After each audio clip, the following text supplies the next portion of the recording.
Hey everyone, तो इस type के फ्लावर्स आपने मेरी ज्वेलरी में बहुत बार देखे होंगे। तो आज हम इसका फुल ट्यूटोरियल बनाएंगे। तो बेसिकली ये वाले फ्लावर्स होते हैं, आप मल्टी कलर में बना सकते हो। तो हम स्टार्ट करते हैं। सबसे पहले यहाँ पे हमें शीट लेनी है। शीट के ऊपर जो भी पैटर्न हमें बनाना है या फिर जो भी फ्लावर हमें बनाना है उसको मैं पैटर्न के ऊपर ड्रॉ कर लूंगी। पैटर्न के ऊपर ही आपको जो भी फ्लावर या डिजाइन बनाना है वो पहले ड्रॉ करना है, उसके बाद ही ज्वेलरी स्टार्ट करनी है। इससे क्या होता है कि हमारे जो दोनों इयररिंग्स हैं उनके जो साइज हैं वो सेम आते हैं। ऐसे ही अगर आप नेकलेस बना रहे हो तो नेकलेस के जितने भी फ्लावर्स होंगे वो सेम साइज के बनेंगे, जिससे फिनिशिंग अच्छी लगेगी। तो जो पैटर्न था वो मैंने ड्रॉ कर दिया है। सेंटर का पॉइंट हम ले लेंगे ताकि हमें आइडिया हो कि हमें जो सेंटर है वो कहाँ पे खत्म करना है। उसके बाद हमें एक कॉम्पास लेना है। कॉम्पास की हेल्प से मैं एक सर्किल ड्रॉ करूंगी। इससे क्या होता है कि जितने भी जो लीव हैं इस फ्लावर की वो सेम डिस्टेंस पे होंगी। इससे भी फिनिशिंग पे फर्क पड़ता है। तो आप इस टाइप से जो सर्किल है उसको ड्रॉ कर लेना। जिस भी साइज का फ्लावर बना रहे हो उसके अकॉर्डिंग सर्किल ड्रॉ कर लेना। नेक्स्ट स्टेप में हमें यहाँ पे जो हमारा थ्रेड है उसको लगाना है। तो थ्रेड हमें हमेशा B7000 ग्लू की हेल्प से ही लगाना है। फ्लावर की स्टार्टिंग की जो दो लीफ हैं वो हमें एक साथ अटैच करनी है और बाकी की हम सिंगल सिंगल करेंगे। तो आप देख रहे हो दो जो लीफ हैं उनके ऊपर मैंने ग्लू एक साथ लगाया है। तो थ्रेड को हमें बिल्कुल सेंटर से स्टार्ट करना है और इस टाइप से लीफ के ऊपर रोटेट करते हुए हमें इसको अटैच करना है। तो जहां जहां पे मैंने पैटर्न को ड्रॉ कर रखा था उसी के ऊपर मैं थ्रेड को लगा रही हूँ। कट प्लायर की हेल्प से हम कट कर लेंगे। तो दो जो लीफ है वो हम एक साथ लगा सकते हैं, बाकी की हमें सिंगल सिंगल लगानी पड़ेंगी। इस टाइम जो होता है वो ग्लू है ना वो अच्छे से अटैच नहीं होता है। तो आप जो भी शेप अगर आपकी थोड़ी बहुत बिगड़ गई है तो आप फिंगर की हेल्प से उसे ठीक कर सकते हो। नेक्स्ट हमें थर्ड लीफ बनानी है। तो मैंने यहाँ पे ऑपोजिट साइड की लीफ है वहां पे ग्लू लगा रही हूँ, ना कि सेम साइड में दो लीव्स के ऊपर ग्लू लगा रही हूँ। तो ऑपोजिट साइड में मैंने दोनों जो लीफ हैं उन पे ग्लू लगा लिया है। सेम प्रोसेस हमें फॉलो करना है। तो यहाँ पे भी मैं थ्रेड है वो सेंटर से स्टार्ट कर रही हूँ और जहाँ पे मैंने पैटर्न ड्रॉ किया था ग्लू लगाया है वहीं उसके ऊपर से ही मैं थ्रेड को नीचे की साइड प्रेस कर रही हूँ। इस टाइप से प्रेस करने के बाद जो एक लीफ थी वो भी कंप्लीट हो गई है। इसको भी कटर प्लायर की हेल्प से कट कर लेंगे। अब जो साइड में मैंने एक और लीफ पे ग्लू लगा रखा था वहां पे भी मैं अटैच कर लूंगी। सारा मैंने बहुत ही इजी वे में और स्लो में इसीलिए बता रही हूँ ताकि जब भी आप ये वीडियो देखो तो आप साथ साथ में ये वाला पैटर्न बनाना ट्राई करना। जब आप साथ साथ में बनाओगे तो आपको अच्छे से क्लियर हो जाएगा और आपको फिनिशिंग भी आपकी उसी टाइप से आएगी जैसे मेरी आती है। तो फोर जो लीफ थी वो हमारी बनके कंप्लीट हो गई है। इसी टाइप से अब जो बची हुई लीफ है वहां पे भी मैं कंप्लीट करूंगी। तो नीचे की साइड हमें B7000 ग्लू लगाना है। आप फैब्रिक ग्लू की हेल्प से इसे अटैच मत करना क्योंकि फैब्रिक ग्लू से ना ये वाला थ्रेड अटैच नहीं होता और अगर हो भी जाएगा तो उसको ड्राई होने में बहुत ज़्यादा टाइम लगेगा। इसीलिए आप उसकी बजाय ये जो B7000 ग्लू है इसी का ही यूज़ करना। यहाँ पे भी मैं सेंटर से थ्रेड को अटैच करना स्टार्ट कर रही हूँ। सेंटर से ही आपको करना है, हर लीफ के अंदर सेंटर से ही आपको जो थ्रेड है उसको अटैच करना है। अगर आप ये वाला थ्रेड नहीं यूज़ कर रहे हो तो उसकी बजाय चाहे बीड्स भी आपको यूज़ करने हो तो भी आपको इसी टाइप से सेंटर से लेते हुए बीड्स लगाने हैं। प्रोसेस सेम ही रहेगा, चाहे आप थ्रेड लगाओ, बीड्स लगाओ या फिर एम्ब्रॉयडरी थ्रेड होता है आप वो भी लगाना चाहो तो वो भी लगा सकते हो। तो सारी की सारी जो लीफ थी वो हमारी कंप्लीट हो गई है और इस टाइप से एक फ्लावर बन गया है। आप देख रहे हो कितना फिनिशिंग के साथ ये बना है। आप ज़रूर वीडियो के साथ साथ ये बनाना ताकि आपको हर स्टेप इजीली समझ में आ जाए। एक बार आप बना लोगे ना तो आपको कोई प्रॉब्लम नहीं होगी। जो भी हमारी शीट है एक्स्ट्रा उसको मैं कट कर दूंगी ताकि बीड्स लगाने में थोड़ा इजी रहे। और सिर्फ मैंने ये वाला पोर्शन रखा है। तो अब हमें बीड्स लगानी है। बीड्स के लिए मैंने निडल के अंदर थ्रेड लिया है, उसको बिल्कुल सेंटर की तरफ मैं निडल को इंसर्ट करूंगी ऊपर की साइड। यहाँ पे मैं येलो कलर के बीड्स ले रही हूँ, लेकिन अगर आपने बेस पिंक लिया है तो आप पिंक कलर के बीड्स ही लगाना। मैंने येलो इसीलिए लिया है ताकि जब मैं बीड्स लगाऊं तो आपको समझ आ जाए कि बीड्स किस टाइप से लगा रहे हैं। वरना अगर मैं पिंक लेती तो वो मर्ज हो जाता पिंक शीट के अंदर, तो फिर वो डिफरेंस समझ नहीं आता। इसीलिए मैंने दूसरा कलर लिया है। तो यहाँ पे मैंने 6 बीड्स लिए हैं। आप चाहो तो मतलब कि हाफ कट बीड्स भी यूज कर सकते हो, जैसे मैंने यहाँ पे हाफ कट बीड्स यूज किए हैं।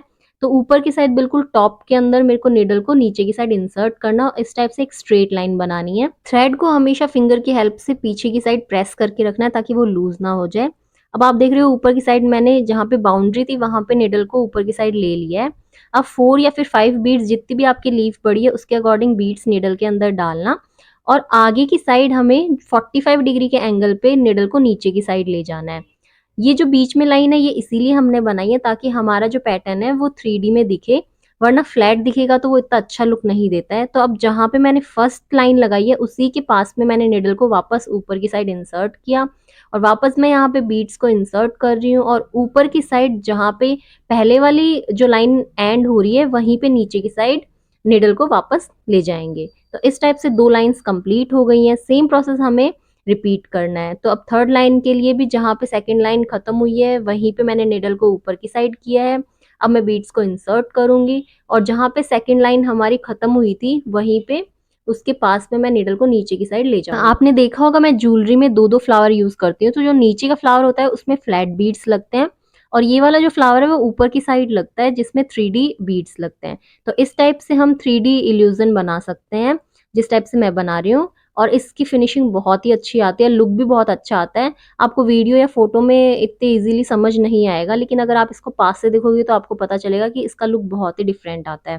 तो लास्ट में जो और थोड़ी सी स्पेस बची है उसमें भी मैं 2 बीड्स को इंसर्ट कर दूंगी ताकि वो अच्छे से फिनिशिंग दे। स्टार्टिंग की जो फर्स्ट लाइन है वो बिल्कुल हमें नीचे से स्टार्ट नहीं की है। आप देख रहे हो नीचे की साइड बिल्कुल सेंटर में थोड़ा सा स्पेस है। उसके बाद मैंने बीच से स्टार्ट किया। तो ऊपर वाली लाइंस कंप्लीट करने के बाद अब हमें सेंटर की साइड 2 या 3 लाइंस की स्पेस होगी वो भी करनी है। फिंगर की हेल्प से आप थ्रेड को हमेशा पकड़ के रखना। अगर इसको लूज कर दोगे तो फिर बीड्स भी लूज लूज लगेंगे जिससे फिनिशिंग अच्छी नहीं लगती है। तो अब जो फर्स्ट लाइन लगाई थी उसके नीचे की साइड भी जितनी भी स्पेस है वहां पे भी हमें बीड्स लगा के लाइंस को कंप्लीट करना है। फ्लावर बनाने का पूरा जो प्रोसेस है मैंने स्टेप बाय स्टेप बताया है। फिर भी अगर आपका कोई डाउट हो तो आप मुझे कमेंट बॉक्स में मैसेज कर देना। तो नीचे की साइड एक और मैं लाइन लगा देती हूँ जितनी भी आपकी लगे। मिनिमम मतलब कि मैं तो यहाँ पे मोस्टली 2 ही लाइंस लगाती हूँ पर अगर 2-3 आपकी जितनी भी स्पेस बचे उसके अकॉर्डिंग आप लगा लेना।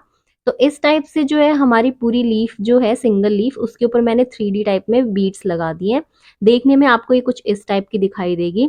आप देख रहे हो साइड से थोड़ा-थोड़ा आपको पिंक स्पेस बचा हुआ दिखाई दे रहा होगा क्योंकि मैंने यहाँ पे येलो बीड्स लगाए हैं। अगर मैं पिंक बीड्स ही लगाती तो ये पता नहीं लगता लेकिन अभी कॉन्ट्रास्ट कलर है इसीलिए वो थोड़ी-सी स्पेस भी दिखाई दे रही है। अदरवाइज़ ये वाली फिनिशिंग भी बहुत अच्छी आती है, बिल्कुल पता नहीं चलता है। तो आप देख रहे हो लीफ है वो बिल्कुल फ्लैट नहीं दिखाई दे रही है। ऊपर की साइड बीड्स इस टाइप से दिख रहे हैं हमें। सेम प्रोसेस हमें रिपीट करना है और बाकी की लीव्स भी कंप्लीट करनी है। जब तक पूरा फ्लावर नहीं बन जाता आपको थ्रेड को नीचे की साइड एक फिंगर से ज़रूर टाइटली पकड़ के रखना है वरना जो बीड्स हैं वो लूज़ हो जाएँगे। तो सारी जो लीव्स हैं वो मैंने कंप्लीट कर लिया। एक लीफ मैंने रखी है जो मैं आपको एक बार वापस रिपीट कर देती हूँ। तो हमें क्या करना है सबसे पहले जो सेंटर का पॉइंट है वहाँ पे निडल को इंसर्ट करना है जैसे मैंने फर्स्ट लीफ में किया था और एक स्ट्रेट लाइन बनानी है। जब आप पहली लीफ बनाओगे तो आपको आइडिया हो जाएगा कि हमें कितने बीड्स लगाने हैं। तो यहाँ पे 6 बीड्स लगते हैं तो मैं उसी के अकॉर्डिंग लगा रही हूँ। तो कॉर्नर में हमें निडल को इंसर्ट करना है और ऊपर की साइड हमें वापस निडल को नीचे की साइड इंसर्ट करना है। बीड्स मैंने यहाँ पे 4 लिए हैं। अब 4 to 5 जितने भी आए एक बार जिस लीफ में जितने बीड्स आएंगे सेम प्रोसेस ही हमें रिपीट करना है। वापस मैं निडल के अंदर बीड्स लूंगी और जहाँ पे जो फर्स्ट लीफ खत्म हुई है वहां पे नीचे की साइड निडल को प्रेस करूंगी। प्रोसेस हमारा सेम ही रहेगा बस थोड़ा सा टाइम कंज्यूमिंग है लेकिन इसका जो रिजल्ट है वो बहुत ही अच्छा आता है। ऐसे ही एक-एक करके ऊपर की साइड जितनी भी हमें लाइंस बनानी है वो मैं कंप्लीट कर लूंगी। येलो लाइन लगाते टाइम आप ज़रूर थ्रेड को टाइटली होल्ड करके रखना। मैं बार-बार इसीलिए रिपीट कर रही हूँ क्योंकि मेरे पास काफ़ी फ़ोटोज़ लोग भेजते हैं कि दीदी हमने फ्लावर बनाया है लेकिन ना वो इतना फिनिशिंग अच्छी नहीं लगती। वो रीज़न यही है कि आप थ्रेड को अच्छे से होल्ड नहीं करते हो। अगर थ्रेड को होल्ड करके इस टाइप से लगाओगे तो फिर बीड्स बहुत अच्छे आएँगे और फिनिशिंग भी बहुत अच्छी आएगी। तो पूरा जो फ्लावर था वो हमारा कंप्लीट हो गया है। अब हमें इसको सेंटर में जो पर्ल है वो लगाना है।